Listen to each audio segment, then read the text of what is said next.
আপনি যখন দেখতেছেন সব ডায়াবেটিস রোগী ওষুধ খায়, আপনিও খান, আর এরা ভালো হয় না, আপনিও ভালো হবে না, তখন আপনার ভিন্ন বিলিফ সিস্টেম তৈরি হয় এবং আপনিও বিশ্বাস করেন যে সারা জীবন আপনারও ওষুধ খেতে হবে।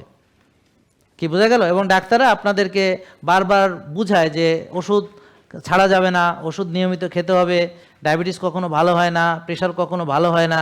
এটা হচ্ছে they are creating your belief system যে আপনি যেন সারা জীবন রুগী থাকেন এবং ডাক্তারদের মুখাপেক্ষী থাকেন। কারণ তারা আপনাকে নলেজ শেখায় না, আমি যেমন নলেজ শেখাই, তারা নলেজ শেখায় না।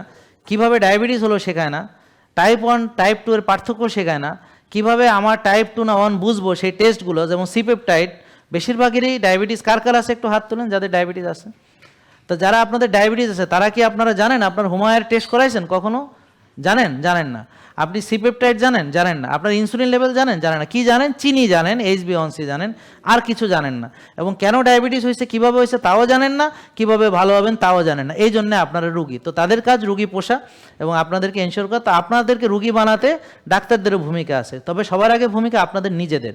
যে আমি ব্যায়াম করি না, আমি রুগী হব, আমি জানি, তবুও আমি সেটা করি না। আমি বেশি খাই, জানি যেটা ভালো না, তবুও খাই। আমি জানি নষ্ট খাবার এগুলো, তবুও খাই। জাঙ্ক ফুড খাই, দাওয়াত খাই, অমুক খাই, তমুক খাই। আমি জানি যে রাত জাগা ভালো না, রাত জাগে। আমি জানি যে মনে করেন নিয়ম শৃঙ্খলা ভালো, কিন্তু আমি নিয়ম শৃঙ্খলা মানি না। আমি জানি যে টেনশন করলে কোনো লাভ নাই, কারণ অতীত চলে গেছে আর ফেরত আসবে না। এই নিয়ে ভাইবা আমি বর্তমানকে নষ্ট করে কোনো লাভ নাই। আর ফিউচার আমি আসলে বাইসেই থাকবো কিনা অতদিন সেটাই জানি না। আর ফিউচার ভাইবা আজকে রাতের ঘুম আমি নষ্ট করতেছি। সো এটা অ্যাবসার্ড জিনিস, কারণ এটা তো আসলে কল্পনা আর কিছুই না। কারণ বাস্তবে এটা ঘটেই নাই, আসলে ঘটবে কিনা তাও জানি না। তা আমি একটা মিথ্যা ভাবনাকে ভেবে আমি আজকে রাতের ঘুম নষ্ট করি। এটা হলো ফিউচার নিয়ে চিন্তা, যারা ভবিষ্যৎ নিয়ে চিন্তা করে।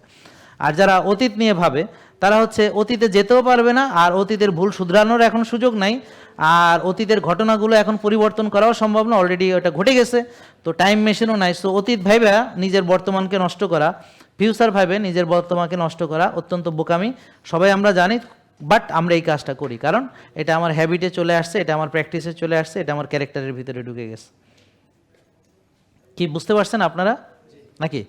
কোনো সমস্যা হচ্ছে বুঝতে? গুড। তাহলে এখন পরিবর্তন করতে হলে আমাকে কি করতে হবে? আমাকে থিঙ্কিংসকে চেঞ্জ করতে হবে এবং ইমোশনালি কানেক্টেড হতে হবে। এবং আমি এইটা করে কি কি পাবো, কি কি পাওয়া সম্ভব, আমি ওষুধ মুক্ত হবো ইনশাল্লাহ। বলেন? তাহলে আপনি ভাববেন এখন আপনার কোনো ওষুধ লাগছে না।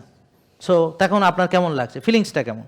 এই ফিলিংসটা বাস্তবে আপনাকে বারবার 100 বার 1000 বার মনে মনে ভাবতে হবে। জেকে লাইফস্টাইল লিমিটেড, ওষুধ মুক্ত সুস্থ জীবন।